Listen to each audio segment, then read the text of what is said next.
तो अब हम लोग स्टार्ट करते हैं एंगुलर को। ठीक है, तो अभी तक हम लोग ने क्या सीखा है?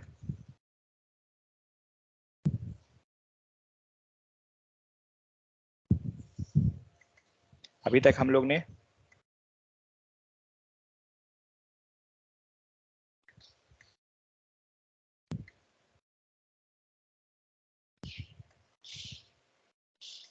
क्या जानते हैं? HTML, नेक्स्ट CSS और नेक्स्ट जावास्क्रिप्ट। सो एक्चुअली क्या है, जब आप एंगुलर पढ़ते हैं तो एंगुलर कोई नया टेक्नोलॉजी नहीं है। ये क्या है?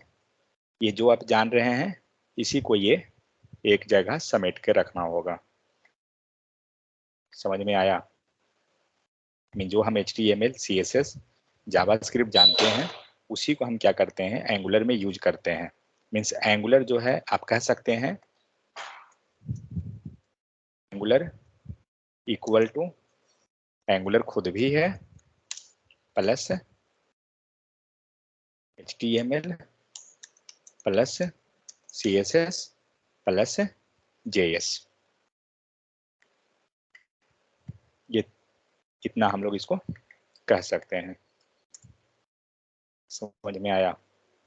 तो ये चीज है एंगुलर कोई मतलब, हाँ, लेकिन इसमें से अगर हम परसेंटेज वाइज चलें कि किसको कितना परसेंटेज चाहिए, तो फिलहाल अगर हम एंगुलर अभी जस्ट हम लोग पढ़ रहे हैं, ठीक है, तो पढ़ने के दौरान हमें श्योर है कि ये तो हाई प्रायोरिटी पे रहेगा, तो 80% आपको जो मिलेगा वो एंगुलर रहेगा।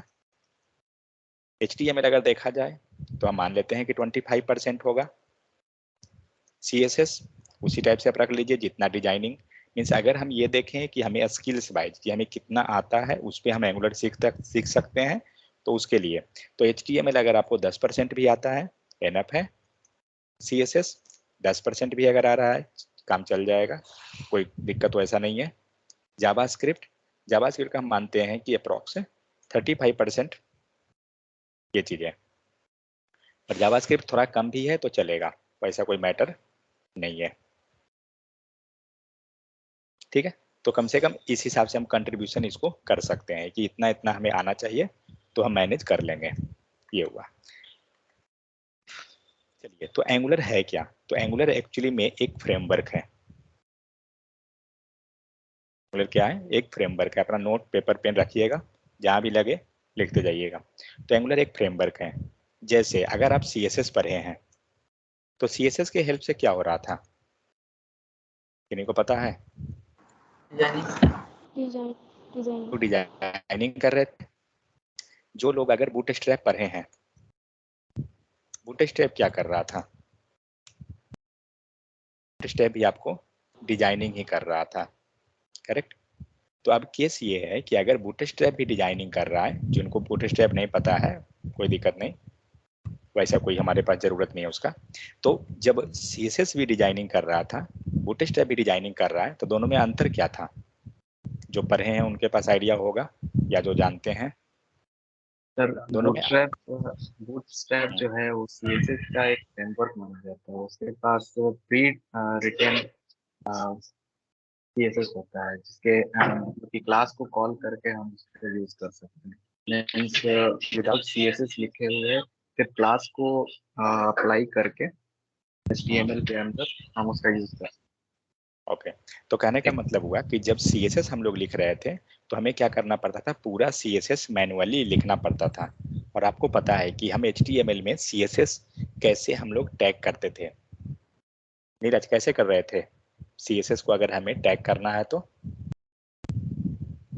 HTML के साथ, कोई टैग के साथ अगर हम टैग कर रहे थे तो कैसे करते थे राहुल? HTML में CSS को हम कैसे पास करते थे? किसी टैग को HTML CSS लगाना है, क्या करते थे, कैसे? Style attribute sir. ठीक है, एट्रीब्यूट हो गया स्टाइल, बट किसी HTML को टैग कैसे करेंगे? किसी को टारगेट करना है, कैसे होगा? टारगेट करना है HTML टैग को। आईडी एंड क्लास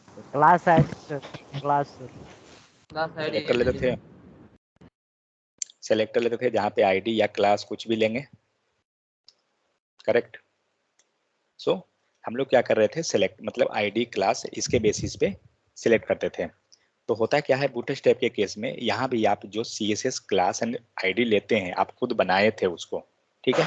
तो बूटस्ट्रैप के केस में बनाना नहीं पड़ता है, ऑलरेडी कोई बना के रख दिया है, हम लोग क्या करते हैं उसका क्लास नेम को यूज कर लेते हैं, ठीक है। आपको क्लास नेम दिया हुआ है, आप क्लास नेम यूज करते हैं, काम हो जाता है। मतलब जो हम लोग 10 लाइन का कोड लिख रहे हैं वो लिखना नहीं पड़ता है, हमें सिर्फ एक क्लास नेम का जरूरत होता है बस। तो ये हुआ बूटस्ट्रैप के केस में। बट काम क्या है, जो CSS काम करता है वही बूटस्ट्रैप काम करता है। तो CSS में कोड हम लोग लिखते हैं, बूटस्ट्रैप में ऑलरेडी लिखा हुआ रहता है, तो हमें उतना बर्डन नहीं पड़ता है। बट ठीक है, सेकेंड चीज, बूटस्ट्रैप को बोलते क्या है, बूटस्ट्रैप को हम लोग बोलते हैं फ्रेमवर्क। फ्रेमवर्क का मतलब क्या हुआ कि कोड ऑलरेडी प्री डिफाइन है, ठीक है। कोड ऑलरेडी लिखा हुआ है, वो हमारा बर्डन को, हमारा वर्क को क्या करेगा, वो कम कर देगा, रिड्यूस कर देगा। ये केस हो गया। अब आते हैं, ये तो केस था बूटस्ट्रैप एंड CSS का। तो जब हम लोग सपोज आपको एक अगर फॉर्म बनाना है, ठीक है, फॉर्म बनाने के लिए क्या क्या चीज जरूरत है, HTML, नेक्स्ट CSS, जावास्क्रिप्ट, 3 चीज से हम लोग बना सकते हैं। सेम फॉर्म अगर हम बनाना चाहें एंगुलर के केस में तो क्या क्या जरूरत है, HTML, CSS, JavaScript and angular, ठीक है। तो हम 4 चीज को लेकर चलते हैं। बट अब मैटर ये आता है कि जब हम फॉर्म जो बना रहे हैं, जो फॉर्म आपको HTML, CSS, जावास्क्रिप्ट में बन रहा है, वही फॉर्म अगर HTML, CSS, एंगुलर के केस में अगर एंगुलर यूज कर रहे हैं, वहां भी हमें HTML, CSS, जावास्क्रिप्ट यूज हो रहा है, तो फिर बेनिफिट क्या है। तो बेनिफिट ये है कि जो काम करने के लिए अगर आप जावास्क्रिप्ट का यहाँ पे यूज कर रहे हैं, अगर आपको सपोज 10 लाइन कोड लिखना पड़ रहा है, ठीक है, वो काम आपको एंगुलर के केस में वो 10 लाइन का काम अप्रॉक्स 5 लाइन में हो जाएगा। मतलब आपका कोड जो है रिड्यूस हो गया। मीन्स अगर आपने यहाँ पे क्या कर रहे थे, हम लोग पहले सिलेक्ट करते थे HTML एलिमेंट को, document dot gate element by ID, उसके बाद हमें वैल्यू मिलता था, तो ये सारा लेंदी प्रोसेस था। तब हम लोग फॉर्म का एलिमेंट को कंसोल पे दिखाते थे या फिर से हम HTML पे पास करते थे, मतलब ये पूरा प्रोसेस था। तो एक काम लिख करने के लिए जो 5 लाइन का आपको कोड लिखना पड़ रहा था, वो एंगुलर में वो क्या होगा, कोड साइज आपका रिड्यूस हो जाएगा। मीन्स उस काम को करने के लिए आपका हो सकता है 4 लाइन का कोड में पॉसिबल हो जाए, 5 लाइन में हो जाए। तो ये बेनिफिट हो जाता है जब हम एंगुलर को यूज करते हैं। तो सिर्फ ये एंगुलर में नहीं, जो भी फ्रंट एंड का फ्रेमवर्क हो, लाइब्रेरी हो, सब में यूज होता है। तो ये केस रहा आपको एंगुलर यूज करने का बेनिफिट। तो हम एंगुलर यूज क्यों कर रहे हैं, और हम अगर यूज नहीं करते हैं तब क्या होगा। तो केस ये था, क्या था कि हम जब एंगुलर यूज नहीं कर रहे हैं, यहाँ अगर हम 10 लाइन का कोड लिख रहे हैं, अगर आप एंगुलर यूज कर रहे हैं, तो वो हो सकता है कि 10 की जगह 5 लाइन में काम चल जाएगा आपका।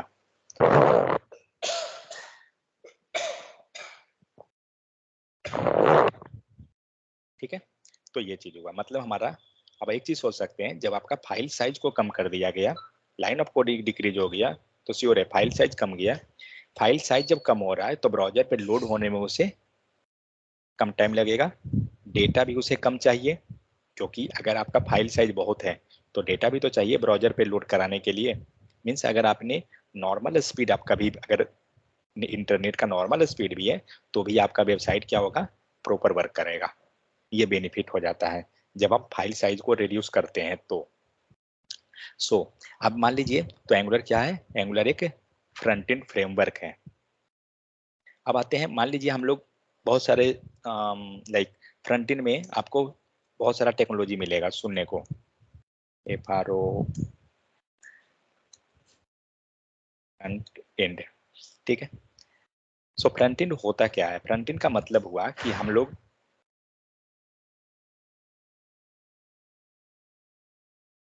देखिए जो एप्लीकेशन बनता है तो वो होता क्या है, एक एप्लीकेशन हमारा ये हुआ, दूसरा यहाँ ले लेते हैं,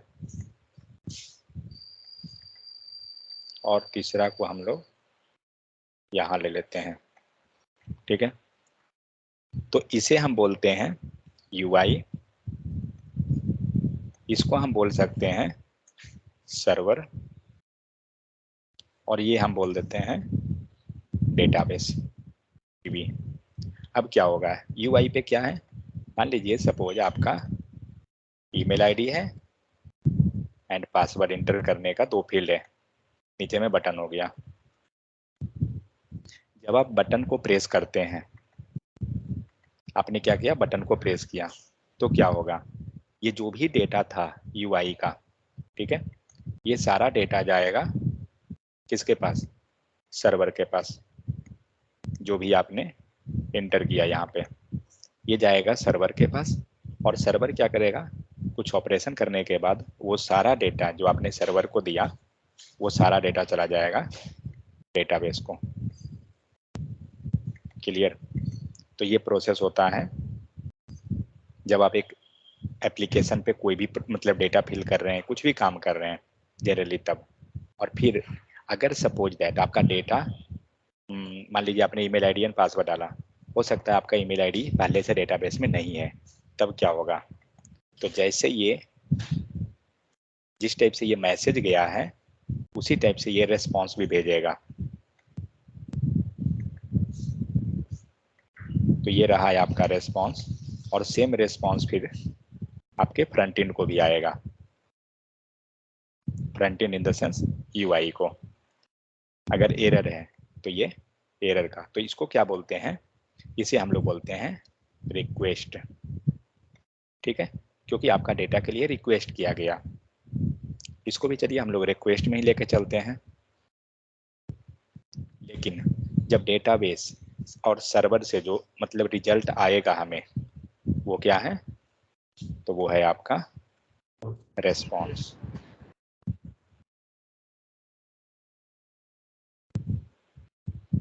ये रहा है आपका रेस्पॉन्स।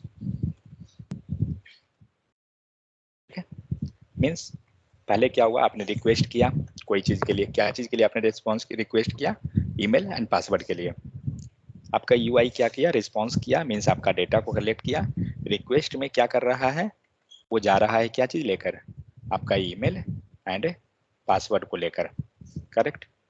ये दोनों डिटेल को लेकर ये पहुंचा सर्वर के पास। सर्वर क्या करेगा, इसी डिटेल के साथ वो डेटाबेस में सर्च करेगा कि ईमेल आईडी एंड पासवर्ड है या नहीं है। अगर नहीं है तो रिस्पॉन्स में यस या नो जो भी रहेगा वो आ जाएगा, और उसी बेस्ड पे आपको UI पे क्या होगा, यहाँ पे मैसेज प्रिंट हो जाएगा। ठीक है, मान लीजिए आपका सक्सेस का है सपोज, यहाँ पे आइदर सक्सेस और एरर, जो भी चीज हो वो तो आपको अपने हिसाब से यहाँ पर मिल जाएगा।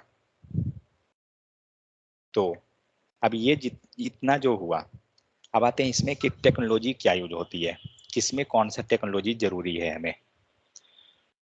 UI के लिए, UI के लिए आपको वर्क करना चाहिए किस पे चाहिए, तो पहला चीज तो आपको जरूरत है HTML, क्योंकि ब्राउजर को सिर्फ और सिर्फ HTML ही मालूम है और दूसरा कुछ नहीं। तो एक HTML हो गया, नेक्स्ट क्या है CSS, नेक्स्ट बूटस्ट्रैप डिजाइनिंग के लिए, next JavaScript, next type script. मैं सारा फ्रंट एंड का जो मतलब जो भी टेक्नोलॉजी हमें UI में यूज करते हैं फ्रंट एंड साइड में, मैं सारा लिख दे रहा हूँ यहाँ पर।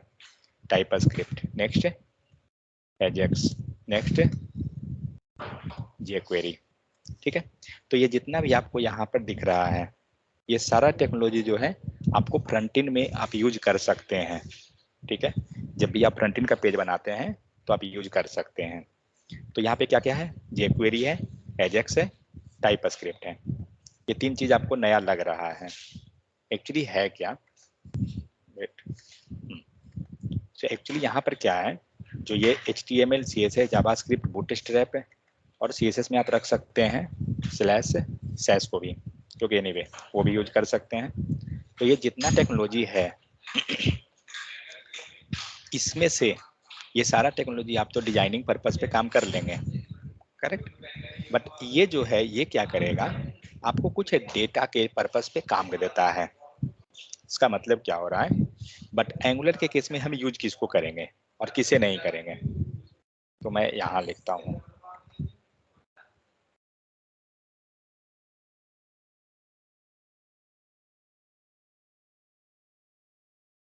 अगर हम चले इज एंगुलर में, तो एंगुलर के केस में आपको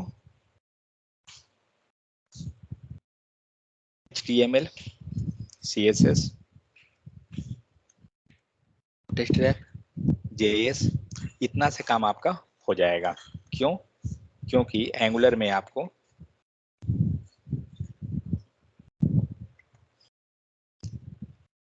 Ajax,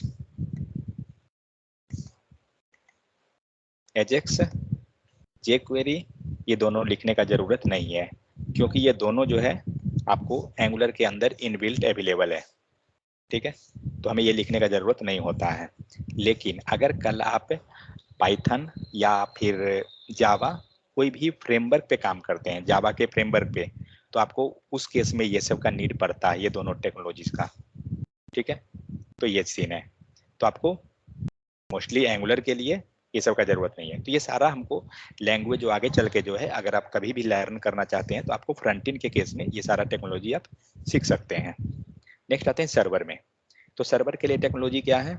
Node.js, next Java, next Python, next .NET, next और कुछ है क्या? PHP और कोई है? Node, Java, Python, .NET, PHP, बहुत हो गया, काफी है। तो ये सारा जो टेक्नोलॉजी है ये सर्वर साइड है। तो विदाउट सर्वर साइड आप इसको कम्युनिकेट नहीं कर सकते हैं डेटाबेस को। ठीक है, क्योंकि डेटाबेस मतलब डेटाबेस को कनेक्ट करने का फैसिलिटी सिर्फ और सिर्फ सर्वर साइड लैंग्वेज के पास है। आप ये यूआई को, अगर आप ये सोच रहे हैं कि हम यूआई के हेल्प से डेटाबेस को कनेक्ट कर दें, पॉसिबल नहीं होगा। आप कनेक्ट नहीं कर सकते हैं, मतलब वो फंक्शन ही नहीं अवेलेबल है, ये सीन है। ठीक है, और अगर आप देखें डेटाबेस में, तो डेटाबेस में कौन कौन डेटाबेस है पता है? MongoDB, SQL, उसी को MySQL ही बोलते हैं, MySQL ले लेते हैं। और कौन है? ORACLE, Oracle, PostSQL, और कुछ है क्या? और भी है, मतलब PostSQL, GraceSQL, क्या क्या बहुत सारा है। तो इस टाइप से डेटाबेस हो गया।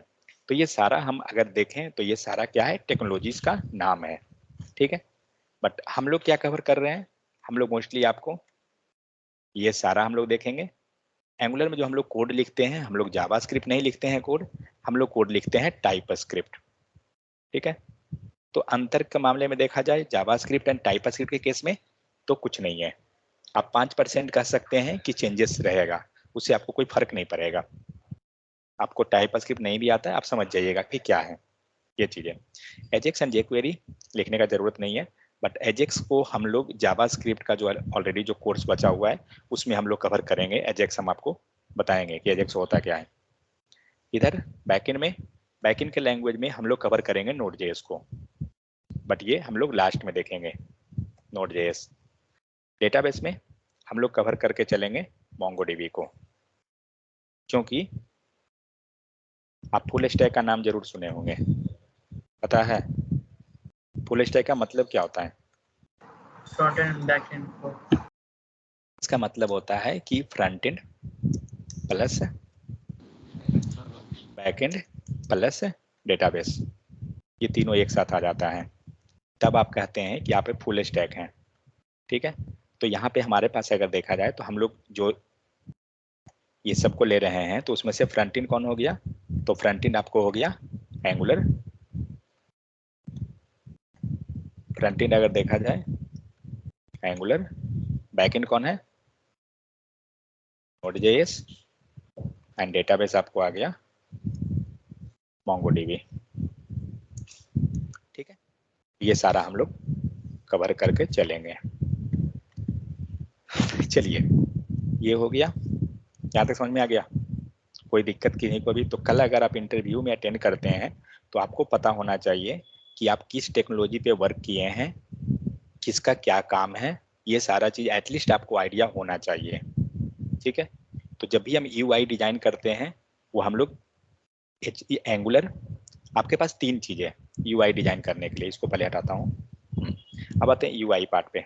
तो यूआई डिजाइन करने के लिए आपके पास 3 फ्रेमवर्क है मार्केट में। एक है एंगुलर, दूसरा है रिएक्ट एंड तीसरा है Vue.js। तीन है। तीन में से रिएक्ट जो है, अभी हम लोग एंगुलर को क्या बोल रहे हैं, एंगुलर को हम लोग फ्रेमवर्क बोल रहे हैं, ठीक है। एंगुलर एक्चुअली जो है वो फ्रेमवर्क है, रिएक्ट भी शायद ये फ्रेमवर्क है, उतना मुझे पता नहीं है, ये भी शायद फ्रेमवर्क है, एक बार चेक कर लेते हैं, 1 सेकंड। फ्रेमवर्क है सर। इन्हीं को फ्रेमवर्क ही है, ओके फ्रेमवर्क है, बट रिएक्ट जो है ये फ्रेमवर्क नहीं है, ये लाइब्रेरी है, ठीक है। कभी भी अगर आप इंटरव्यू अटेंड करते हैं, अगर आपने सपोज फ्रंट एंड का इंटरव्यू अटेंड किया, अगर आपको एंगुलर आ रहा है, आप ये तीनों का किसी में भी वर्क कर सकते हैं, एंगुलर रिएक्ट व्यू तीनों में कोई में भी आप काम कर लीजिएगा, क्योंकि तीनों लैंग्वेज में जो लिखा जाता है HTML, CSS, जावास्क्रिप्ट, टाइपस्क्रिप्ट, यही 4 टेक्नोलॉजी लिखी जाती है, ठीक है। तो इस कारण से आप किसी में ही वर्क कर लीजिएगा, ये सीन है। क्योंकि जब मोस्टली जब इंटरव्यू हम लोग अटेंड भी करते हैं तो क्या होता है कि आपको वो हायर कर रहा है एंगुलर के लिए, हो सकता है उसने रिएक्ट का आपको प्रोजेक्ट दे दिया, तो उसे डरने का चीज नहीं है, वो नॉर्मल है, वो कोई फर्क नहीं पड़ेगा। थोड़ा सा आपको रिएक्ट के बारे में पढ़ना पड़ेगा, उसके बारे में उसके अंदर जो कोड लिख रहे हैं वो तो नॉर्मल HTML CSS ही है, तो वो कोई दिक्कत नहीं होगा, ठीक है। चलिए ये समझ में आ गया। नेक्स्ट आते हैं, अब थोड़ा थ्योरी है, कवर करते हैं पहले थ्योरी। सो एंगुलर का सेटअप हम लोग ऑलरेडी कर लिए। तो एंगुलर जितना भी है एक्चुअली, आप अगर कभी भी कोई भी पूछे कि एंगुलर, अगर आपने एंगुलर सिर्फ बोला,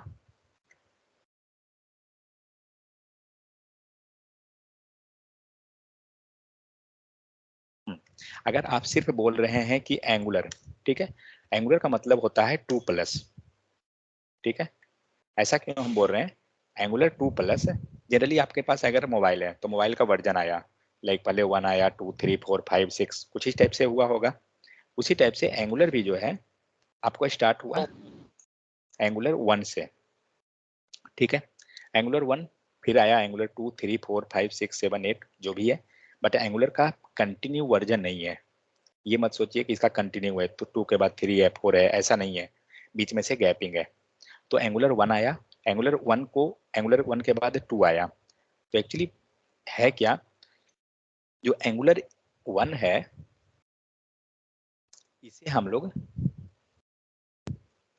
एंगुलर के नाम से नहीं जानते हैं, इसको हम लोग एंगुलर JS बोलते हैं। कभी भी अगर आप इंटरव्यू अटेंड कर रहे हैं, अगर आपसे कोई पूछ रहा है कि एंगुलर JS के बारे में, तो एंगुलर वो 2+ नहीं है, वो एंगुलर 1 है। एंगुलर JS का मतलब एंगुलर 1, ठीक है। लेकिन अगर किसी ने आपको सिर्फ एंगुलर बोला, एंगुलर का मतलब एंगुलर 2+, एंगुलर 2+ से लेके लेटेस्ट वर्जन तक, तो भी हमारा लेटेस्ट वर्जन है, शायद अभी जो है एंगुलर 15 है, तो जो भी हो उससे हमें नहीं मतलब है। लेकिन एंगुलर के लेटेस्ट वर्जन तक का एंगुलर 2+ के बाद से लेके लेटेस्ट वर्जन एंगुलर कहलाता है, बट एंगुलर 2+ के पहले एंगुलर JS बोलते हैं। ऐसा क्यों है? तो एक्चुअली जब एंगुलर JS हुआ, मतलब स्टार्ट हुआ, जो फर्स्ट टाइम जब एंगुलर आया तो क्या हुआ उसमें, सो ये जो लिखा गया ये कंप्लीट जावास्क्रिप्ट बेस्ड लिखा गया था, ठीक है। इसमें आप जो कोड लिखते हैं वो एंगुलर JS में वो जावास्क्रिप्ट बेस्ड रहती है। इसमें आपको कंट्रोलर कोड लिखाएगा HTML, CSS, जावास्क्रिप्ट ही, but structure wise complete differ रहेगा। Structure sorry controller, model and view, ये 3 फाइल बनता है, ठीक है। वहां पर आपको 3 फोल्डर में बना हुआ रहेगा, बट एंगुलर के केस में ऐसा सीन नहीं होता है, इसमें कुछ डिफर होता है। तो एंगुलर J जो था और एंगुलर 2+ जब आया, मान लीजिए आपके पास अगर एंड्रॉयड 11 है, सपोज एंड्रॉयड 11 है, अगर एंड्रॉयड अभी कौन सा है 13, 14 कोई भी हो, अगर 13 आया तो क्या वो पीछे वाला से कंप्लीट चेंज हो जाता है या माइनर चेंजेस होता है? क्या होता है?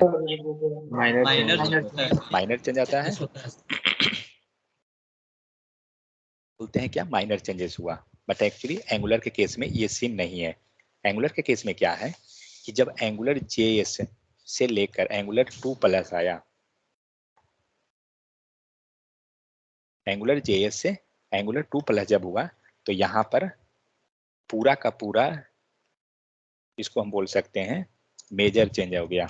मेजर चेंज का मतलब जो स्ट्रक्चर एंगुलर JS में था वो एंगुलर 2+ में कंप्लीट रीराइट हुआ। ठीक है, मीन्स पूरा का पूरा स्ट्रक्चर को चेंज कर दिया गया। मीन्स अगर आपको एंगुलर JS आती है तो आप ये नहीं कह सकते हैं कि आपको एंगुलर आता है, कारण एंगुलर का मतलब 2+। ठीक है, आप एंगुलर JS के प्रोजेक्ट पे वर्क कर रहे हैं तो आप ये नहीं कह सकते हैं कि एंगुलर के प्रोजेक्ट कर लीजिएगा आप। लेकिन अगर आपने एंगुलर 2+ के प्रोजेक्ट पे काम किया, ठीक है, तो आप एंगुलर के कोई भी प्रोजेक्ट पे काम कर लीजिएगा। सपोज अभी अगर एंगुलर 15 है तो एंगुलर 15 पे भी आप वर्क कर लीजिएगा। मीन्स जो भी लेटेस्ट रहे सब पे आप काम कर सकते हैं। तो होगा क्या, मान लीजिए कि सपोज आपको तो नॉलेज है एंगुलर 2+ का, 2 का सपोज दैट आपको 2 पता है और आज एंगुलर 15 है, तो फिर तो प्रॉब्लम हो गया। तो प्रॉब्लम नहीं है, उसमें क्या होगा, जस्ट माइनर चेंजेस होगा। ठीक है, उसके फीचर्स का माइनर चेंजेस रहेगा। कोड लिखने का तरीका सेम, सब कुछ सेम, थोड़ा सा स्ट्रक्चर थोड़ा वेरी करेगा, ये सीन होता है। बट अगर आपने ये दो में गए, ये दो को देखा जाए एंगुलर 1 एंड एंगुलर 2+, ये कंप्लीट रीराइट है। तो इसलिए हम लोग एंगुलर 1 नहीं बोलते हैं, आपको एंगुलर 1 किसी के मतलब कोई नहीं बोलेगा, आपको सीधे बोलेगा एंगुलर JS। ठीक है, एक हम लोग बोलते हैं एंगुलर JS और दूसरे को हम लोग बोलते हैं एंगुलर। एंगुलर का मतलब एंगुलर 2+। अगर आप किसी पर्टिकुलर वर्जन के लिए जा रहे हैं तो एंगुलर 8+, एंगुलर 6, 7, 8 जो भी मतलब है उस टाइप से हम बोलते हैं। इसमें भी कुछ चेंजेस है।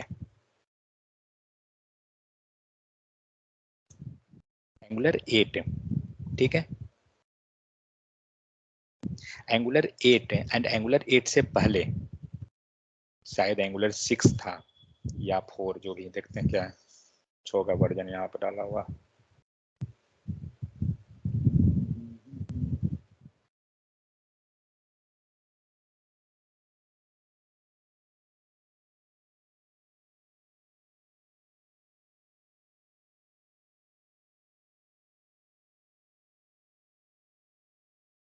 सेवन था सर। 7 था, ओके, ठीक है। तो मान लीजिए एंगुलर 7 है, तो अब क्या करते हैं, और एंगुलर 8 के बाद कौन आया, एंगुलर 10, 9, 11 कौन करते हैं गूगल पे, एंगुलर वर्जन कंप्लीटली दिखा देगा।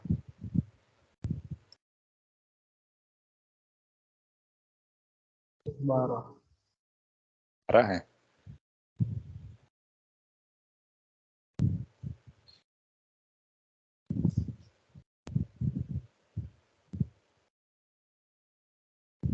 अपडेटेड 10 to 11, वर्जन 15, 13, ओके जो भी हो। चलिए, एंगुलर 8 के बाद शायद एंगुलर 10 आया है, ये एंगुलर 9 नहीं है शायद, तो एंगुलर 10 हुआ। मान लीजिए अब क्या है इसमें, अगर आपको एंगुलर 8 आता है, ठीक है, तो आप एंगुलर के किसी भी वर्जन को, मतलब जो भी फीचर आपको एंगुलर 8 का अगर आ रहा है वो सारा फीचर आपको इधर का वर्क करेगा सेम, माइनर उसमें चेंजेस रहेगा। बट एंगुलर 8 के पहले का अगर कोई वर्जन है तो उसमें आप कह सकते हैं कि 30 हो सकता है कि जो जो मेथड है वो एंगुलर 7 में जो वर्क कर रहा था, 6 में वर्क कर रहा था, मीन्स एंगुलर 8 के पहले जो वर्क कर रहा था, हो सकता है वो एंगुलर 8 में वर्क ना करे। ठीक है, मीन्स यहाँ पे आप कह सकते हैं क्या, फंक्शनलिटी वाइज चेंजेस आया। जब अगर आप देखें एंगुलर 1 और एंगुलर 2 के बीच में, तो यहाँ पे कंप्लीट कोड को रीराइट किया गया, कंप्लीट कोडिंग स्ट्रक्चर पे चेंज किया गया। ठीक है, बट एंगुलर 7 एंड एंगुलर 8 पर जब आए तब क्या हुआ, यहाँ पे फीचर में चेंजेस किया गया, मेन से कोडिंग स्ट्रक्चर को चेंज किया गया। जो कोड आप एंगुलर 7 में लिख रहे थे, एंगुलर 8 में आने पे उसका स्ट्रक्चर चेंज हो गया, मीन्स कोडिंग स्टाइल को थोड़ा चेंज किया गया। तो जो मेथड आप एंगुलर 7 में थे, सपोज दैट वो एंगुलर 8 में मतलब एंगुलर 8 में वो वर्क नहीं कर सकता है, कुछ ये सब चेंजेस आया था। ठीक है। तो अगर आपने एंगुलर 8 को जान रहे हैं तो एंगुलर 8 के बाद जितना भी है फीचर सब लगभग सेम है। एंगुलर 8 अगर आपको आ रहा है तो आज का लेटेस्ट वर्जन भी है, उस पर आप वर्क कर लीजिएगा। ये सीन है। तो हम लोग जो एंगुलर कवर करेंगे वो हम लोग कवर करेंगे एंगुलर 8 प्लस को। हम लोग मोस्टली लेकर चलेंगे एंगुलर 8 का, फिर देखेंगे अगर हमारे पास टाइम रहा तो फिर नया जो भी लेटेस्ट फीचर है वो हम लोग देखेंगे उसको एक बार, उसका इम्प्लीमेंटेशन को। तो ये सब आपको था एक बेसिक आइडिया कि एंगुलर होता क्या है, कैसे वर्क करती है। अभी हम लोग उसके वर्किंग पे नहीं गए हैं, हम लोग जस्ट उसका बेसिक आइडिया हमें पता चला कि एक्चुअली है क्या। चलिए अब उसका हम लोग वर्किंग पे जाते हैं, उसके बाद ये थ्योरी पे चलेंगे।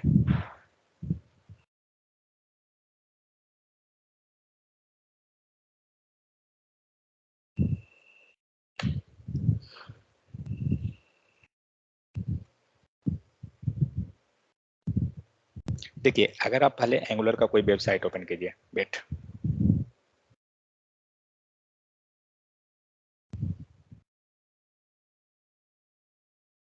अगर आपको कोई भी लैंग्वेज का ऑफिशियल डॉक्यूमेंट देखना है तो उसके मतलब कोई भी डिटेल उसका देखना है प्रॉपर, आप उसके ऑफिशियल डॉक्यूमेंट पे जाइए, आपको वहां से पूरा प्रॉपर मिल जाएगा डॉक्यूमेंटेशन उसका, हर एक चीज जो लाइक हम ट्यूटोरियल कोई भी फॉलो करते हैं उसके बदले में यहाँ पे सिंपल कोई वेबसाइट पे जा सकते हैं, मीन्स ऑफिशियल वेबसाइट पे।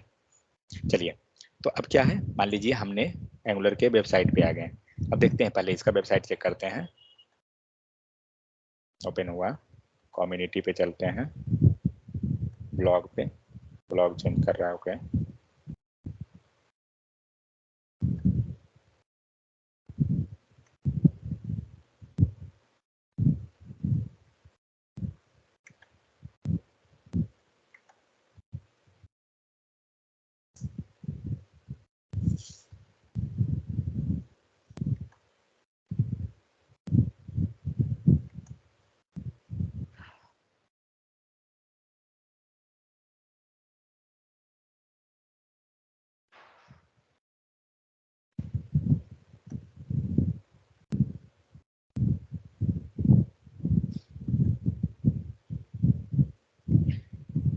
चलिए अब देखिए, सबसे पहले हम W3 पे आते हैं। आपको दोनों साइड में लेआउट सेम है, ठीक है। पहले इसको देखते हैं कि क्या होता है। चलिए इसको क्लिक किए, क्या हुआ,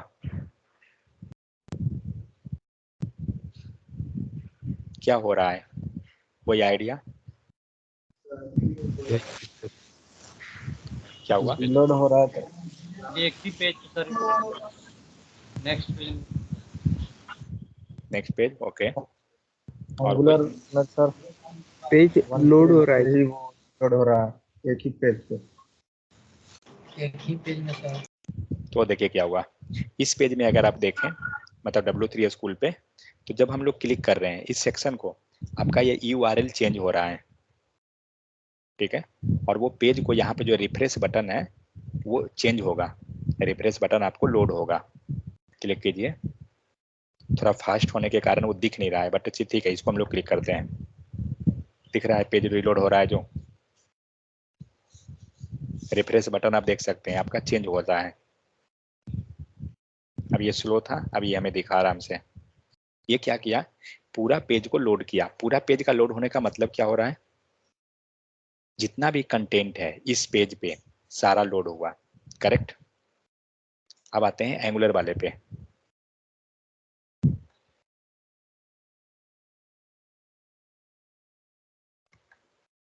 ध्यान से गेस कीजिए, पहले पेज लोड हो रहा है क्या? आपको ये रिफ्रेश होता दिख रहा है यहाँ पर? रिफ्रेश हो रहा है या सर? रिफ्रेश हो रहा है। नहीं सर। आप ये देखिए ये URL सिर्फ चेंज हो रहा है, ठीक है। ये URL जो है ना ये चेंज हो रहा है, आपका पेज रिलोड हो ही नहीं रहा है। देखिए फिर से, सिर्फ आपका ये URL चेंज किया, बट यही केस हम लोग यहाँ करते हैं। पेज देखिए रिलोड मारा, समझ में आ रहा है? ये पूरा पेज को क्या कर रहा है, इस पेज पे जितना भी है ऊपर ऐड या जो भी चीजें सबको इसने रीलोड कर दिया। बट अगर हम चलते हैं एंगुलर के केस में, क्या उसने इस सेक्शन को लोड किया था क्या? ये सेक्शन को नहीं सर। नहीं, उसने क्या किया, बीच वाले सेक्शन को लोड किया जहां पे जरूरत था। देखिए ये सेक्शन लोड किया एंड इवन इस सेक्शन को उसने लोड किया, बट ऊपर का सेक्शन को लोड नहीं किया।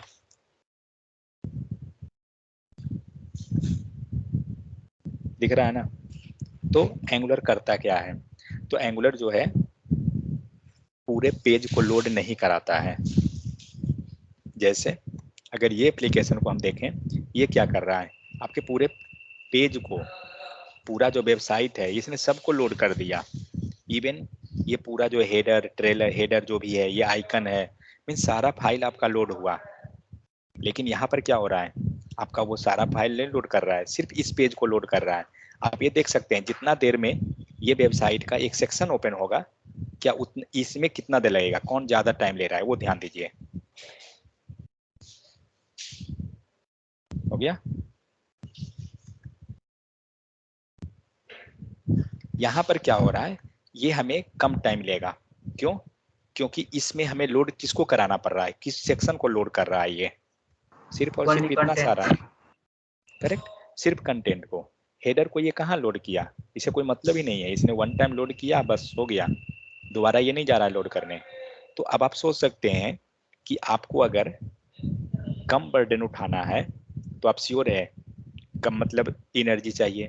आपको अगर 2 kg का बर्डन उठाना है, लोड उठाना है, तो श्योर है एनर्जी आपको कम चाहिए। बट अगर आपको 5 kg उठाना है तो एनर्जी ज़्यादा चाहिए। वही यहाँ हो रहा है, ये पूरा पेज को लोड कर रहा है बार बार। अगर बार बार पूरा पेज लोड करेगा, डेटा ज़्यादा चाहिए, करेक्ट। नेक्स्ट स्पीड आपका डिक्रीज हो जाएगा। नेक्स्ट क्या होगा, स्पीड डिक्रीज करने के बाद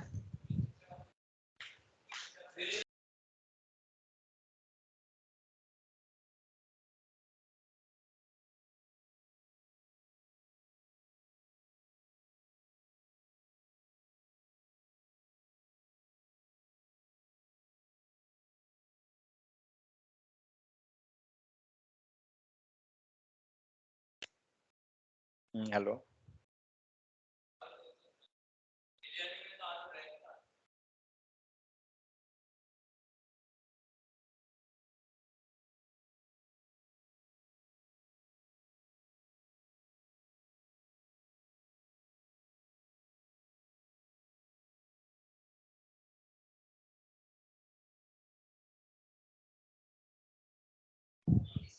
जस्ट 1 सेकेंड।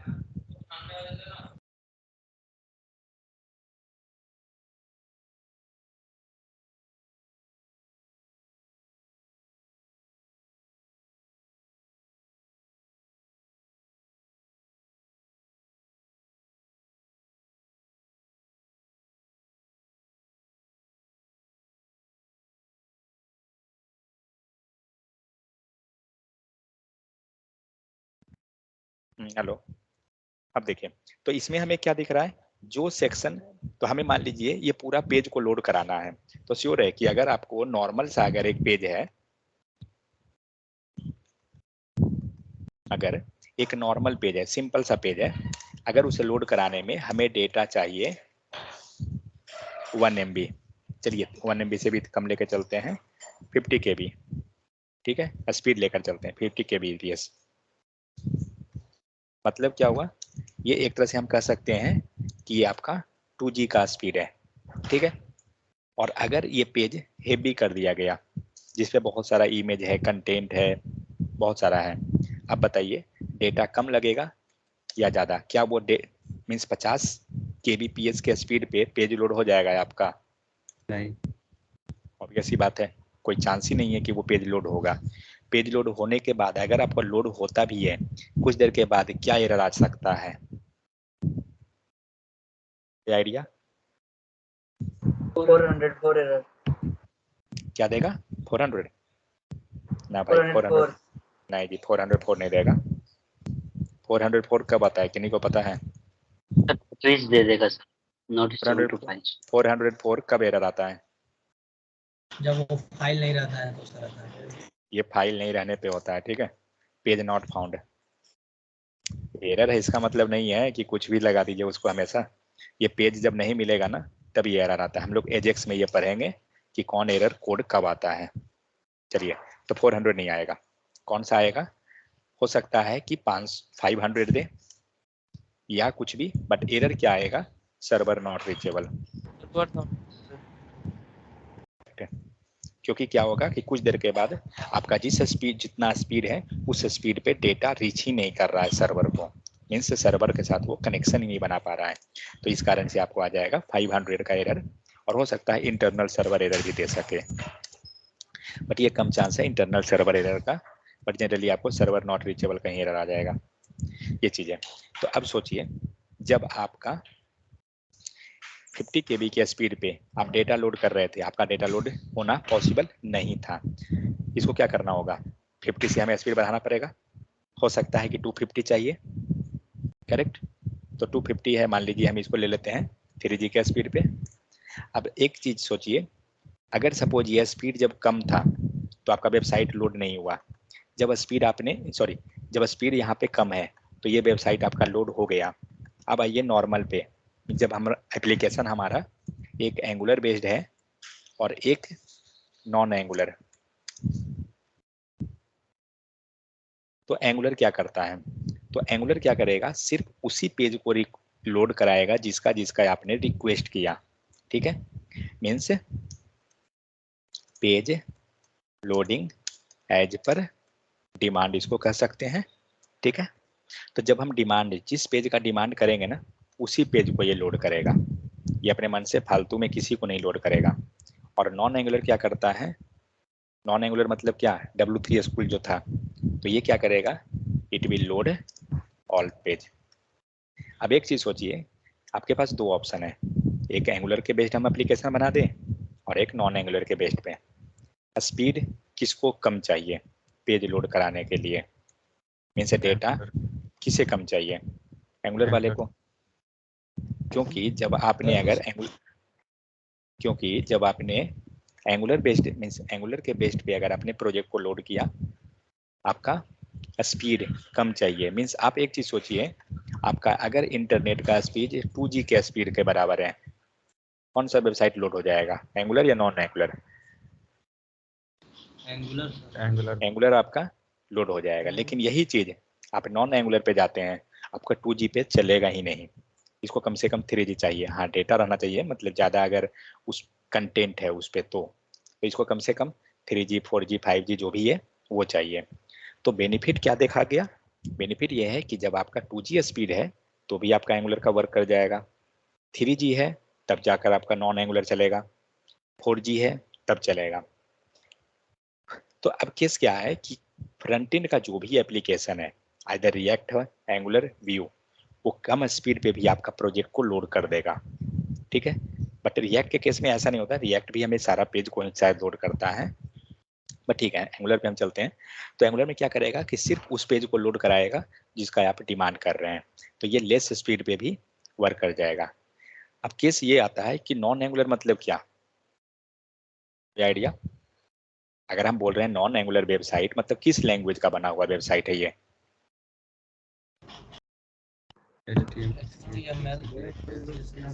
तो एक सेकेंड, तो HTML तो एंगुलर में भी हम यूज किए हैं।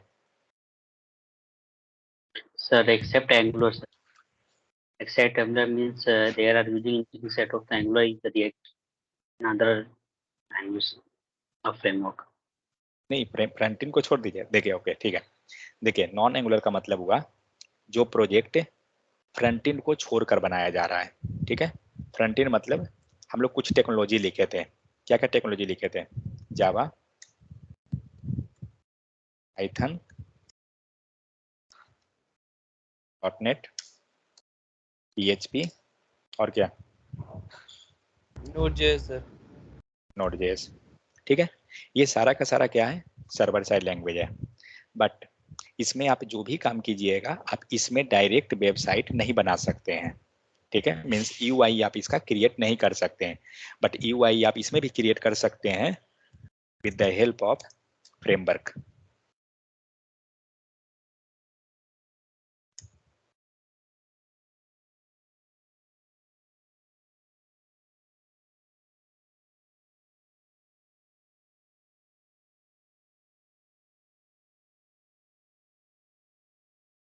आप उस लैंग्वेज का फ्रेमवर्क लेकर आप क्रिएट कर सकते हैं। जावा का फ्रेमवर्क किन्हीं को पता है क्या है? स्प्रिंग,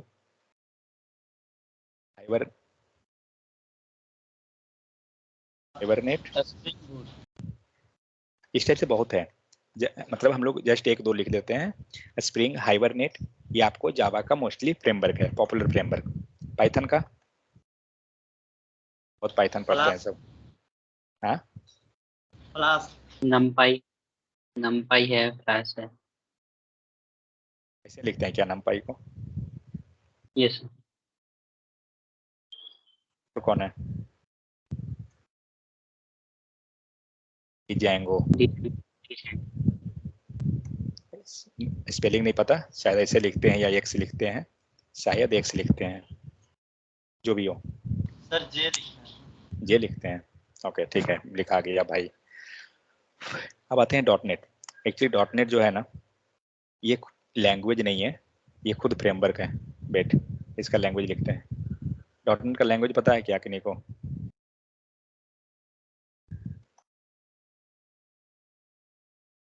डॉट नेट का लैंग्वेज है सी शार्प। ठीक है, सी शार्प आपको डॉट नेट का लैंग्वेज है। Next PHP. पीएचपी का फ्रेमवर्क कोई पता है? यस लैरावेल और Falcon. क्या? Falcon, sir. स्पेलिंग क्या? PHALCON. PHALCAN। बहुत सारा फ्रेमवर्क। ओके हाँ सर। चलिए, कोई दिक्कत नहीं, हमें एक दो को से मतलब है बस। नोड जेएस, नोड जेएस का फ्रेमवर्क यस सर। जेएस है।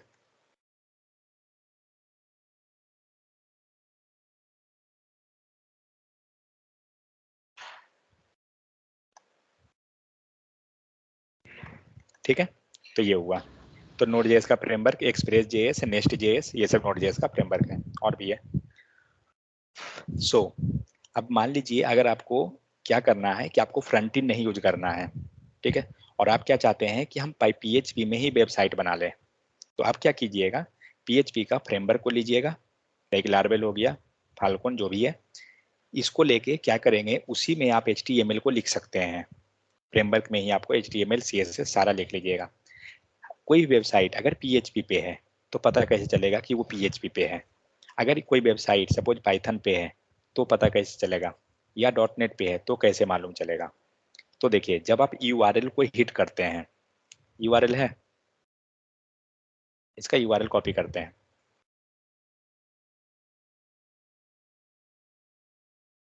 आप उसके URL से समझ जाइएगा कि वो वेबसाइट किस लैंग्वेज में बना हुआ है। इस URL में आपको यहाँ पर दिख रहा है पेज, पेज को देखिए, ये पेज है ना, CSS बॉक्स मॉडल, लास्ट में जनरली रहेगा। जैसे अगर ये HTML रहता तो क्या रहता, अगर फाइल का नाम हमारा इंडेक्स डॉट HTML ही रहता ना, अगर HTML में बना हुआ है तब, ठीक है, तो हम सिंपली कह सकते हैं कि ये प्रोजेक्ट हमारा क्या है, HTML का है। अगर आपको जावा का है तो ध्यान नहीं है मुझे क्या रहता है इसका, कुछ पाइथन का पता है कि नहीं को क्या रहता है एक्सटेंशन? सब पीवाई लास्ट में रहता है उसका। पीवाई रहता है लास्ट में इसमें। शायद वैसे ही कुछ इसका रहता है, जावा का भी शायद कुछ वैसे ही डॉट जावा या कुछ रहेगा। डॉट नेट के केस में डॉट ASP रहेगा, ठीक है।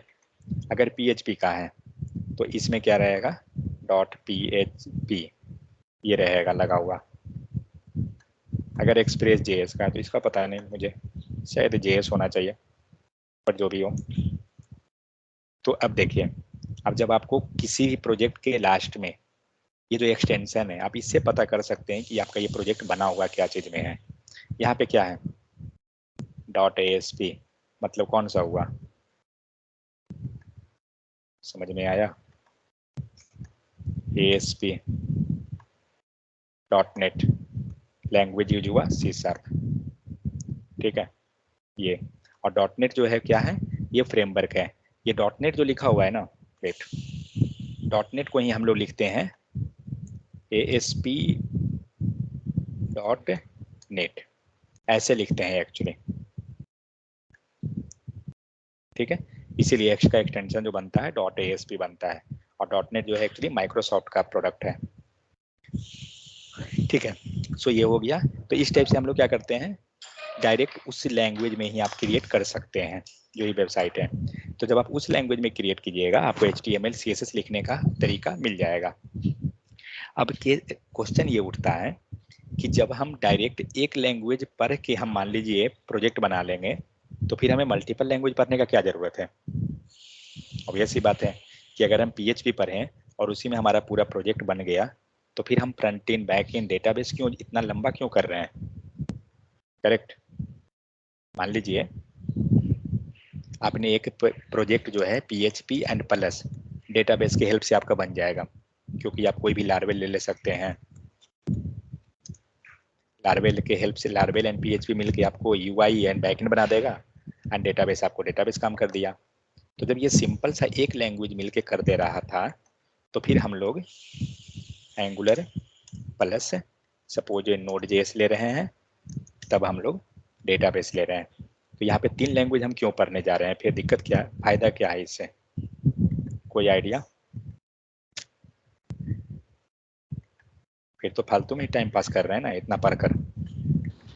छोटा व्यवसाय काम करेगा, क्या चीज, छोटा व्यवसाय काम करेगा। क्या हो रहा है, आवाज आपका सही नहीं आ रहा है, छोटा हो रहा है। सर बड़ा वेबसाइट पे यूज होता है, ये छोटा वेबसाइट पे यूज होता है। बड़ा सर्वर पे काम करना रहता है तो वो वाला यूज किया जाता है। कौन बोला, सर एंगुलर। सर एक सेकंड साजिद, प्रोग्रामिंग साजिद एक सेकंड, हाँ बोलिए सोनू, सोनू बोल रहे थे ना। सर बोल रहे हैं कि छोटा वेबसाइट पे काम किया जाता है इसको। मतलब किसको, PHP को कि एंगुलर को, मतलब छोटा वेबसाइट, मतलब छोटा पे किसको करते हैं यूज।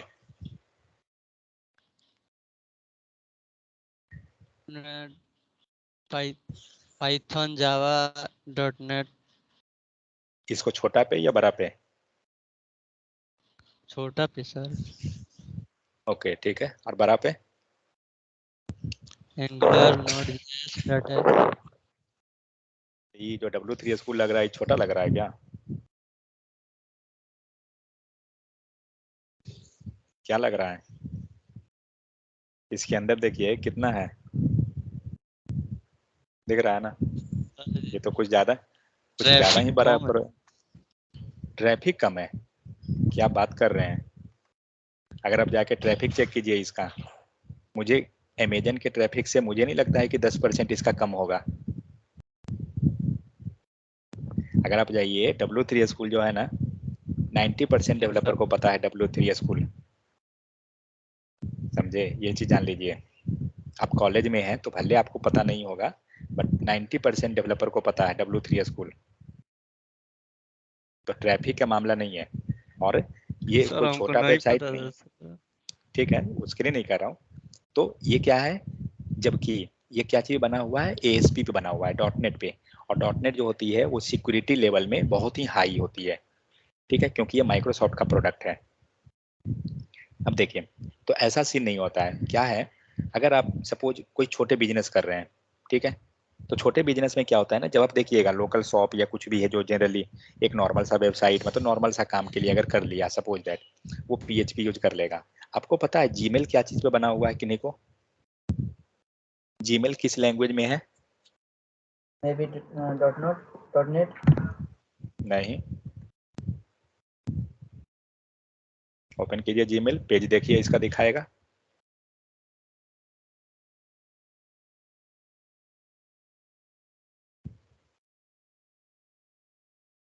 पेज नहीं दिखा रहा है क्या,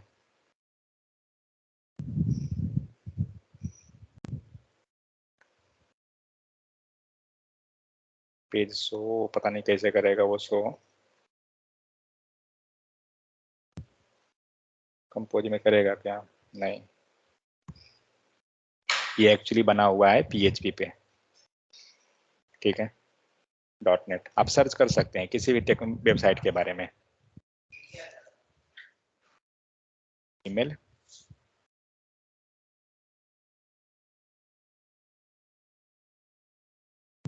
GUI लैंग्वेज, सॉरी, टेक्नोलॉजी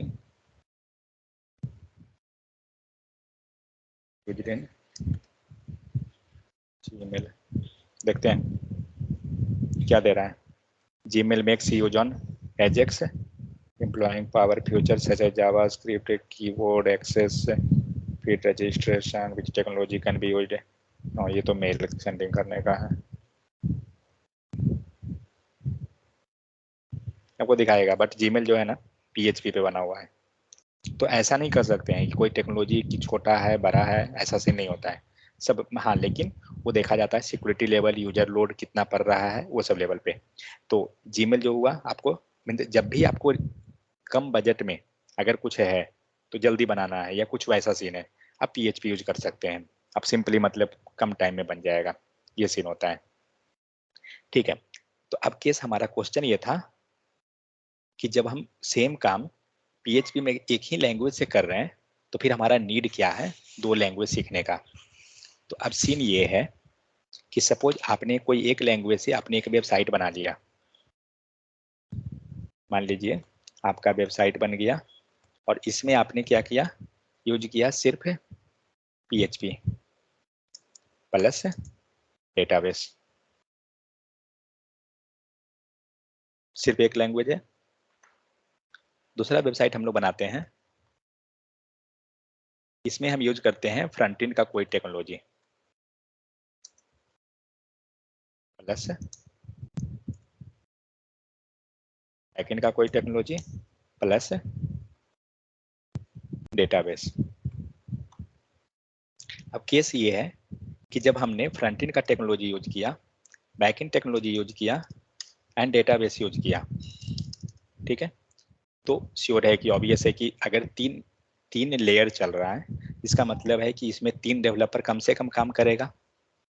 हम मिनिमम मान के चलते हैं 3 डेवलपर, और यहाँ पर कितना डेवलपर चलेगा, मान लीजिए 2 डेवलपर। तो अगर 3 डेवलपर जहाँ वर्क कर रहा है, जहाँ पे 2 डेवलपर, तो श्योर है कि 3 डेवलपर है तो हमें पेमेंट भी तो ज़्यादा करना पड़ेगा, ठीक है, क्योंकि आपको तो 3 डेवलपर है तो 3 डेवलपर के हिसाब से पेमेंट भी चलेगा।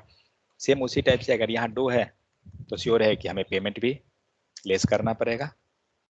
मतलब अगर देखा जाए वेबसाइट का बजट, तो वेबसाइट का कॉस्ट क्या होगा, लेस रहेगा या ज़्यादा रहेगा, वेबसाइट प्राइस श्योर है कि वो लेस रहेगा, क्योंकि आपका तो 2 ही डेवलपर को खर्च पड़ा, बट यहाँ पे डेवलपर 3 का हो रहा है, तो हमारा खर्च भी क्या हुआ, मोर प्राइस हो जाएगा वेबसाइट का, ठीक है। लेकिन अब देखते हैं बेनिफिट वाइज। सपोज आपका फ्रंट एंड पे बना हुआ है, बैक एंड बना हुआ है, डेटाबेस बना हुआ है। सपोज आपने क्या किया, फ्रंट एंड को लिए हैं एंगुलर, ठीक है, आपने फ्रंट एंड को क्या किया, एंगुलर ले लिया, और कल हो सकता है कि कल क्लाइंट का रिक्वायरमेंट है कि मुझे एंगुलर नहीं, मुझे जावा ये फ्रंट एंड का दूसरा टेक्नोलॉजी चाहिए। तो श्योर है हम लोग मान लीजिए अगर आ गया रिक्वायरमेंट कि हमें रिएक्ट चाहिए, अब क्या करेंगे। तो एक्चुअली अब एक चीज सीन होता है कि फ्रंट एंड और बैक एंड ये दोनों कनेक्ट कैसे होता है, क्वेश्चन ये है। बट ठीक है, उसको हम लोग फिर इग्नोर करते हैं। PHP एंड डेटाबेस इसको कैसे कनेक्ट करेंगे, किन्हीं को पता है। PHP तो सिंपल लैंग्वेज है, आप लोग को जरूर कॉलेज में पढ़े होंगे या कोई भी पढ़े हैं। तो डेटाबेस का कनेक्शन कैसे करेंगे उसके साथ, जैम सर्वर नहीं, जैम सर्वर से PHP रन करती है।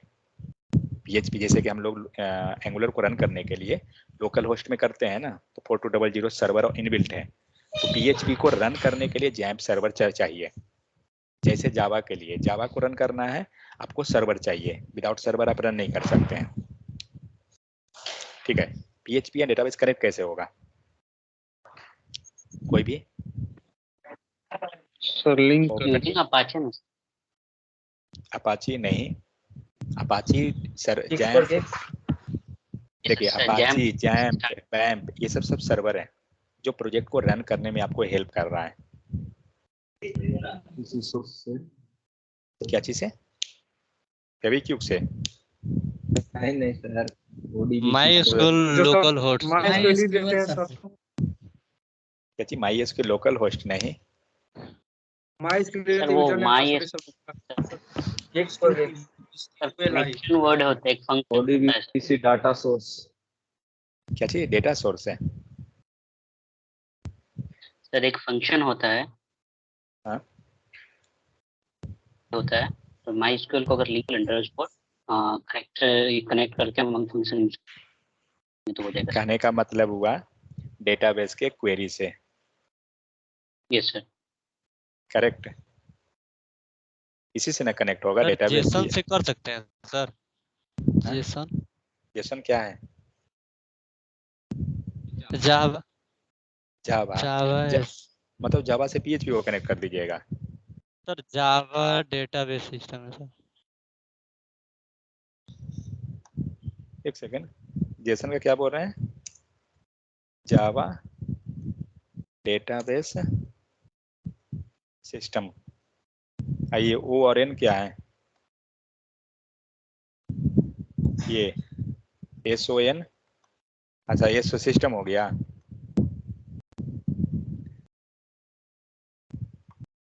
कुछ भी मतलब है। सर्च मार रहे थे वहीं आगे। जेसन का मतलब वो है थोड़ी। जेसन का मतलब जावास्क्रिप्ट ऑब्जेक्ट ऑब्जेक्ट नोटेशन शायद है। चलिए, तो PHP एंड डेटाबेस को हम जो कनेक्ट करते हैं वो आपको DB डेटाबेस क्वेरी होता है। मतलब आप जब ये PHP जब कोड लिखते होंगे तो वहाँ पे कनेक्शन क्रिएट करने का, फिर सेलेक्ट क्वेरी, मतलब जो भी आप लिख रहे हैं तो वहाँ पे पहला आपको डेटाबेस क्वेरी लिखना पड़ेगा। ठीक है, क्योंकि जब तक आप कनेक्ट मतलब करिएगा तो डेटाबेस क्वेरी के हेल्प से कनेक्ट होगा। ठीक है, ये तो हम PHP एंड डेटाबेस को कनेक्ट कर लिए। चलिए, हमारा प्रोजेक्ट रेडी हो गया। अब आते हैं एंगुलर और रिएक्ट में। अब फ्रंट एंड और बैक एंड, अब ये दोनों कनेक्ट कैसे होगा? Open question for anyone. Sir, कोई भी? using that script, just like we add one Angular to our JS file, the using skip function. Angular two JS file है नहीं? Yes. Yes, sir. देखिए, एक Script second, Angular. Wait 1 second. ये backend जो है मतलब क्या स्क्रिप्ट नहीं है, जावास्क्रिप्ट कोड नहीं है। ये जो है लाइक आपका PHP लैंग्वेज है, या सपोज PHP हम इग्नोर करते हैं, चलिए हम PHP लिखते हैं।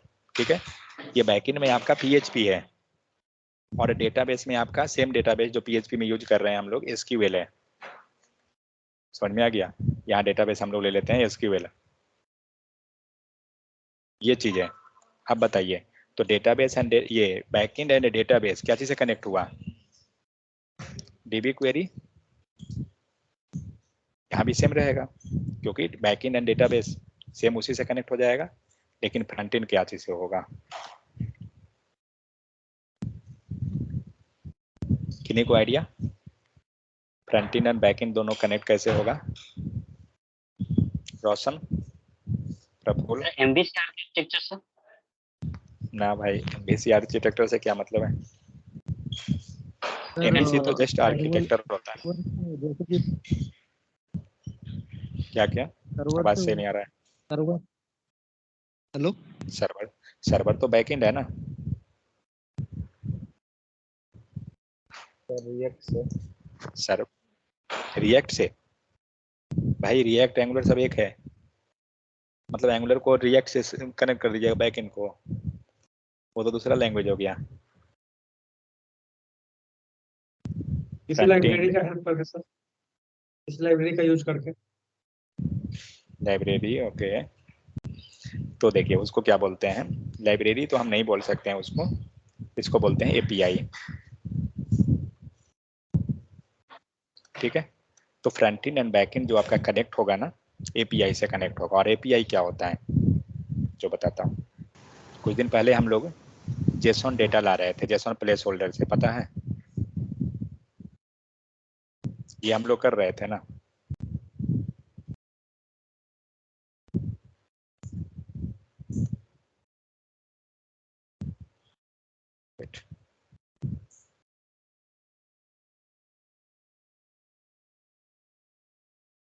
डेटा आ गया, और इसी डेटा को आप लोग क्या कर रहे थे जावास्क्रिप्ट में, यूआई पे शो करा रहे थे ना।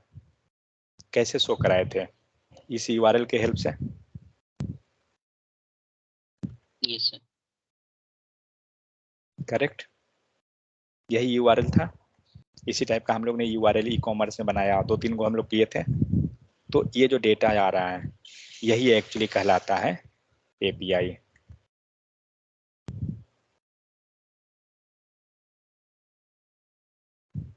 ये है एपीआई, ठीक है। तो एपीआई एक्चुअली हुआ क्या? तो एपीआई जो है कुछ नहीं, एक यूआरएल है। यूआरएल पे ही सारा वर्क हो रहा है। मीन्स आपका डेटा पे कनेक्ट करना, मीन्स इस पे ही आप क्या कर रहे हैं, आप अपना सारा ऑपरेशन कर रहे हैं। कौन कौन ऑपरेशन है डेटाबेस में? कौन कौन ऑपरेशन होता है? कोई डेटाबेस का ऑपरेशन बताइए। सर क्रिएट होता है, ऐड होता है, Create डिलीट होता है, is इंसर्ट होता है। ठीक है, O P E R A T I one operation, okay. So हम लोग क्या करते हैं, क्रिएट। पहला काम हम लोग क्या करते हैं, रीड। सपोज रीड, क्रिएट, उसके बाद डिलीट, उसके बाद अपडेट। 4 ऑपरेशन कर रहे हैं। ये 4 ऑपरेशन एपीआई में भी होता है। क्या होगा, रीड, क्रिएट, डिलीट, अपडेट। ठीक है, ये सेम 4 ऑपरेशन। रीड का मतलब क्या, हम लोग अभी जो ऑपरेशन किए, कोई बता सकते हैं ये कौन सा ऑपरेशन है? ये समझ लीजिए आपका यूआई है, ब्राउजर पे दिख रहा है ना, ब्राउजर तो यूआई ही शो करता है। करेक्ट, ब्राउजर ये जो डेटा आ रहा है या कुछ भी आ रहा है वो तो यूआई कहलाता है, और ब्राउजर पता है HTML रीड करेगा। बट जो भी चीज हो, ये कौन सा ऑपरेशन है जो ब्राउजर अभी आया? क्रिएट, रीड है, क्रिएट, रीड है सर। Okay, read, okay. और कोई? सर क्रिएट और राइट अलग होता है क्या? एक राइट ऑपरेशन भी होता है, नहीं, दोनों सेम है। राइट में भी। ओके, सो देखिए जो ब्राउजर, ठीक है, रीड का मतलब क्या होता है? रीड मतलब हुआ गेट करना, ठीक है। जब आपने डेटा को लाया तो उसको बोलते हैं रीड करना। रीड हो गया। क्रिएट, क्रिएट का मतलब क्या हुआ, नया डेटा बना रहे हैं। इंसर्ट, क्वेरी आप लिखते होंगे ना, insert name into the table, query बनता है ना, इंसर्ट नेम इनटू टेबल, ये ना टेम का नाम डालते हैं टेबल का, तो इंसर्ट क्वेरी। डिलीट का मतलब क्या हुआ, हमें डेटा को डिलीट करवाना है, ठीक है। एंड अपडेट का मतलब क्या हुआ कि नेम है, मोबाइल नंबर है, कोई डेटा हमें अपडेट करवाना है। मान लीजिए मोबाइल नंबर है, सपोज हम अपडेट चाहते हैं करना, ठीक है। तो ये जो सीन हुआ आपको अपडेट का हुआ। तो अब बताइए इसके बेसिस पे यहाँ पे आपने क्या किया, यहाँ पे जस्ट हम लोग ने यूआरएल को पास किया। क्या आप यहाँ पे, चलिए गेट फर्स्ट ऑपरेशन देखते हैं हम लोग यहाँ पे जो किए। चलिए फर्स्ट को छोड़ते हैं, सेकंड पे आते हैं। क्या हम लोग डेटा इंसर्ट किए हैं? नहीं, क्योंकि डेटा इंसर्ट करने के लिए क्या होना चाहिए, कोई इनपुट फील्ड रहेगा तभी ना इंसर्ट कीजिएगा। आप वैल्यू कहाँ डाल रहे हैं, कुछ तो नहीं डाले हम लोग। चलिए इंसर्ट नहीं हुआ। डिलीट किए हैं क्या? डिलीट तो नहीं हुआ। अपडेट कर रहे हैं क्या डेटा? अपडेट का मतलब क्या हुआ, हम डेटा इंटर करेंगे फिर से। अगर मोबाइल नंबर हमें अपडेट करना है तो आप मोबाइल नंबर डालिएगा ना, नया वाला। ये भी ऑपरेशन नहीं हुआ। बचा कौन, गेट। मतलब हम लोग क्या कर रहे हैं, गेट कर रहे हैं, डेटा को रीड करने का काम कर रहे हैं, ठीक है। ये डेटा आया कैसे, कौन बताइएगा? ये जो डेटा है ये आया कैसे? Using fetch. ये डेटा आया इस यूआरएल के हेल्प से, करेक्ट। अगर ये यूआरएल हम कुछ गलती कर दें, चेक करते हैं डेटा आता है क्या, आया डेटा? कुछ नहीं आया। बात समझ में आ गया? तो जो डेटा आ रहा है वो आया इस यूआरएल के हेल्प से, और इसी चीज को बोला जा रहा है एपीआई। जो यूआरएल बना ना, इसी यूआरएल को बोला जाता है एपीआई। और एपीआई का फुल फॉर्म क्या होता है, किन्हीं को पता है? Application programming interface. P application programming, interface. मैं हाथ में लिख देता हूँ, इंटरफेस। ठीक है, ये एपीआई का फुल फॉर्म होता है, एप्लीकेशन प्रोग्रामिंग इंटरफेस। तो यहाँ पे क्या हुआ, हमने इस यूआरएल को इंटर किया ब्राउजर पे, और ब्राउजर में हमें क्या हुआ, इस पे जो भी ऑपरेशन होना था वो हमारा वर्क हो गया। अब हम लोग क्रॉस वेरीफाई करते हैं कि रियली में ये गेट ऑपरेशन ही था या क्या था। कैसे करेंगे चेक, इंस्पेक्ट कीजिए, नेटवर्क टैब में जाइए, इंस्पेक्ट कीजिए। यहाँ पे बहुत सारा चीजें है, एलिमेंट, कंसोल, सोर्स, नेटवर्क। हमें जाना है नेटवर्क टैब में। फिलहाल अभी कुछ नहीं दिख रहा है, पेज को रिलोड कीजिए। कुछ हुआ, देखते हैं, क्लिक कीजिए बारी बारी से। क्या दिखाया, रिक्वेस्ट मेथड क्या है, गेट। जब ये गेट का मतलब क्या हुआ, रीड करना। ठीक है, अगर ये सपोज गेट मेथड नहीं रहता, पोस्ट मेथड रहता, तो यहाँ पे दिखाता पोस्ट, अपडेट, डिलीट, जो भी मेथड रहता यहाँ पर आपको वो शो कर देता। समझ में आ गया? तो इस टाइप से भी हम क्रॉस वेरीफाई करते हैं कि हमारा मेथड है क्या। तो हमारा मेन जो मोटो था क्या, एपीआई के बारे में जानना। तो एपीआई क्या होता है, एक यूआरएल टाइप का होता है जो आपको मिल जाएगा और उस पर सारा डेटा आ रहा है। अब जस्ट इमेजिन कीजिए, अब आइए हम लोग पीछे आते हैं। तो ये समझ में आ गया एपीआई क्या होता है। बोलिए।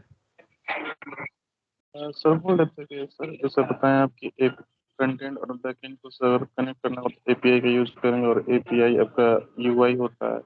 तो सर अगर एक सेकंड एपीआई यूआई नहीं होता है, ठीक है? यूआई से बनता है। नहीं, एपीआई जो है वो ये यूआरएल है सिर्फ।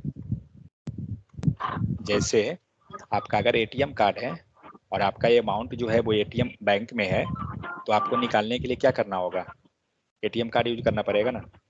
सारा पैसा कहाँ पर है रखा हुआ बैंक में, ठीक है? बट आप निकालिएगा कैसे, जस्ट वो एटीएम कार्ड के हेल्प से। मीन्स आपके लिए इम्पोर्टेंट कौन है, बैंक इम्पोर्टेंट है या एटीएम कार्ड आपका इम्पोर्टेंट है? एटीएम कार्ड इम्पोर्टेंट है, क्योंकि वो रहेगा तभी तो निकालिएगा। वही केस यहाँ है, ये एपीआई पे मीन्स ये यूआरएल पे हमारे पास डेटा है, ठीक है? बट ये यूआरएल के पास डेटा है, ये डेटा कहीं और रखा हुआ है। मतलब कहाँ है, डेटाबेस में है। समझ में आ गया? ये डेटा हमारा डेटाबेस में है। हमें डेटाबेस से नहीं मतलब है, कहाँ रखा हुआ है डेटाबेस में कोई मतलब नहीं है, हमें मतलब है सिर्फ ये यूआरएल से। ठीक है, जैसे आपका पैसा जो है बैंक में है, आप बैंक थोड़ी जाइएगा, आपके पास एटीएम कार्ड है, आप किसी भी एटीएम से निकाल लीजिएगा। आज मान लीजिए संडे है, आप थोड़ी देखिएगा कि संडे है तो बैंक बंद है, कोई मतलब नहीं। आपके पास एटीएम कार्ड है, जाइए निकालिए। ठीक है, अब बोलिए क्या क्वेश्चन है नेक्स्ट।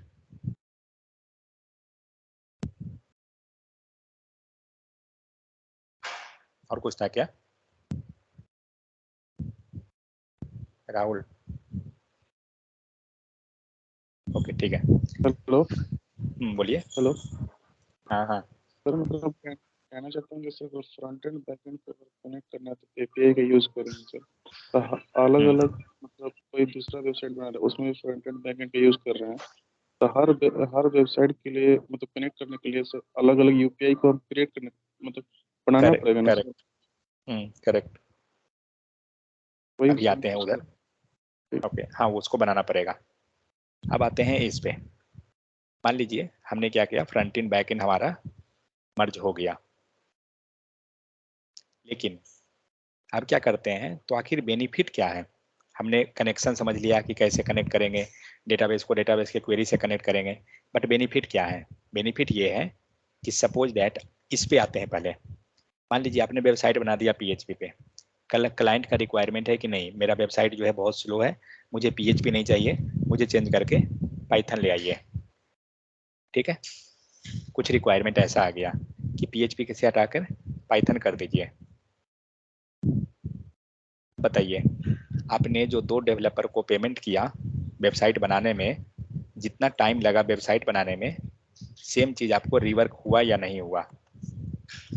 सारा कोड आपको न्यू लिखना पड़ेगा, करेक्ट, कंप्लीट न्यू, सारा सेटअप न्यू, श्योर है तो टाइम भी आपका लगेगा ही लगेगा। बात समझ में आ गया? तो ये काम हो रहा है। तो यहाँ पे आते हैं, अगर आपका रिक्वायरमेंट है कि नहीं जो मेरा बैकएंड जो है अगर PHP पे है, ठीक है, मुझे चाहिए PHP नहीं, मुझे यहाँ भी चाहिए पाइथन। अगर आपको यहाँ पे भी पाइथन चाहिए, आप क्या कीजिएगा, आप जस्ट ये बैकएंड को रिप्लेस कीजिएगा। समझ में आ रहा है? ये जो हमारा बैकएंड जो PHP पे था वो रिप्लेस होके क्या चीज हो जाएगा, रिप्लेस होके हो जाएगा पाइथन। फ्रंट एंड टच हुआ क्या? हमें तो फ्रंट एंड से मतलब ही नहीं था, हम क्यों टच करने जाएंगे? फ्रंट एंड कोई टच करने का जरूरत नहीं है। और फ्रंट एंड कनेक्ट कैसे हुआ था, किसके हेल्प से? API के हेल्प से, ठीक है। अब आपको क्या होगा, अब आपको फिर से एक API पाइथन से API बना के आपको दे दिया जाएगा। आप अपने एप्लीकेशन में 2 लाइन चेंज कर लीजिए, कोड हो गया। मतलब UI आपका जैसे था वैसे का वैसा रह गया, कंप्लीट, कोई दिक्कत नहीं आपका। मीन्स आपका कस्टमर जो आपका वेबसाइट देख रहा था, सपोज आप फ्लिपकार्ट को फॉलो कर रहे हैं, आप फ्लिपकार्ट को कैसे समझते हैं कि वही वेबसाइट है? उसका आप देखते होंगे येलो लोगो है, करेक्ट। देखिए कोई भी वेबसाइट में कुछ वैसा आयनिक चीज होता है जो उसको इम्पैक्ट करता है, जिससे आप इजीली आइडेंटिफाई कर लेते हैं, ये है। तो यहाँ पे आप देखते हैं क्या, येलो कलर लोगो है, आप उसको आइडेंटिफाई कर जाते हैं क्योंकि ये किसका है, फ्लिपकार्ट का वेबसाइट है। फिर उस पर जब UI पे जाते हैं, ब्लू कलर का जनरली थीम पूरा का पूरा बना हुआ है, जनरली जो पेज है आपका वो ब्लू कलर का मिलेगा, मतलब तो ये थीम हो गया उसका कि ब्लू कलर में डाला हुआ है।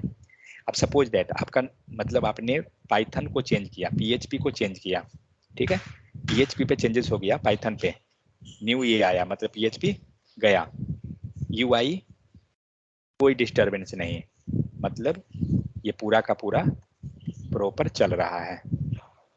समझ में आ गया? ये चीज हुआ। तो आपको पैसा का खर्च जो पड़ा वो किसका, बैकएंड में ना। फ्रंट एंड जैसे था हमारा वैसा चल रहा है, कोई इशू नहीं हुआ, तो श्योर है कि कम हमें खर्च होगा। अगर हो सकता है कि कल यूजर का रिक्वायरमेंट है कि नहीं मुझे फ्रंट एंड में एंगुलर नहीं चाहिए, मुझे फ्रंट एंड में रिएक्ट चाहिए, ठीक है, क्या करेंगे, फ्रंट एंड को हटाइए, रिएक्ट लीजिए, बैक एंड जैसे है वैसे रहेगा। आ गया समझ में? मतलब सिर्फ आप उस एरिया को चेंज कर रहे हैं जिसका जरूरत है। फ्रंट एंड का जरूरत है, आप फ्रंट एंड को चेंज कर रहे हैं, बैक एंड जरूरत है, आप बैक एंड को चेंज कर रहे हैं, मतलब सब सेपरेट है। सपोज दैट आप जाइए बाइक खरीदने, ठीक है, और बाइक में अगर आपको पॉसिबिलिटी हो कि सारा पार्ट्स जो है आप अपने मन से ले सकते हैं, क्या कीजिएगा? एक है कि अपने मन से लेने का, और दूसरा क्या है जो प्री आ रहा है, प्री बिल्ड। कौन सा लेना ज़्यादा आपके लिए सुटेबल लगेगा, प्री बिल्ड वाला या अपने अनुसार जो पार्ट ले सकते हैं? कौन ज़्यादा प्रीफरेंस कीजिएगा आप, कौन सा लगता है? ऑब्वियस ही बात है, हम लोग प्रयास करेंगे पार्ट्स वाइज लेकर, क्योंकि इसमें क्या होगा कि मान लीजिए कुछ पार्ट जो है दूसरे जो अच्छे मतलब जो भी बाइक है उसका आप ले सकते हैं। हो सकता है कि कुछ पार्ट जो है आपका जो प्री बिल्ड आ रहा है वो सही नहीं आ रहा है, तो वैसे केस में क्या करेंगे हम लोग, मान लीजिए जनरली आप लैपटॉप ही परचेज करते हैं, ठीक है, आप लैपटॉप अगर परचेज कर रहे हैं तो जो इनबिल्ट लैपटॉप आ रहा है, ठीक है, उसमें मान लीजिए विंडोज 10 दे दिया गया, प्लस 4 GB रैम है, ठीक है, प्लस और 8 GB हार्ड डिस्क रह गया, सॉरी 500 GB हार्ड डिस्क है, ये हुआ, और इसका प्राइस आपको मान लीजिए पड़ रहा है 50K, ठीक है। लेकिन अगर एक लैपटॉप और दूसरा क्या होता है, असेंबल जिसको बोलते हैं, असेंबल में क्या होता है, आप अपने मन से विंडोज ले सकते हैं, करेक्ट, प्लस आप अपने मन से रैम ले सकते हैं, प्लस आप अपने मन से HDD ले सकते हैं, प्लस अपने मन से आपने HDD लगवा लिया, हो सकता है इसका प्राइस जो है 45 पड़ गया, करेक्ट। आप किसको प्रीफरेंस कीजिएगा, असेंबल करके या जो इनबिल्ट आया? असेंबल करके। ऑब्वियस सी बात है, हम असेंबल पे जाएंगे, क्योंकि यहाँ पे क्या हो रहा है कि आपको अगर सपोज दैट जो रैम है, मान लीजिए ये अच्छा कंपनी का रैम नहीं है, अपने अच्छी कंपनी का ले सकते हैं। SSD है, अच्छे कंपनी का नहीं है, हम इसको असेंबल कर सकते हैं, मतलब दूसरे ले सकते हैं। सेम वही काम जब हम लोग वेबसाइट ही बनाते हैं उसमें भी है। जब आपने अगर फ्रंट एंड लिया, हो सकता है फ्रंट एंड आपने रिएक्ट पे ले लिया, आपको नहीं पसंद है, ठीक है, आप चेंज कर लीजिए। बैक एंड आपने लिया PHP पे ले लिया, ठीक है, आपको नहीं पसंद है, चेंज कीजिए। डेटाबेस चेंज कर लीजिए, ठीक है। तो बेनिफिट ये होता है कि आपको सब जो है अलग अलग होता है। तो फ्यूचर में अगर कभी भी कोई चेंजेस रिक्वायरमेंट है, आप इंडिपेंडेंटली कर सकते हैं। तो ये सारा बेनिफिट ये होता है। तो ये था आपको पूरा का पूरा कि एंगुलर का प्रोजेक्ट वर्क कैसे करता है, ठीक है।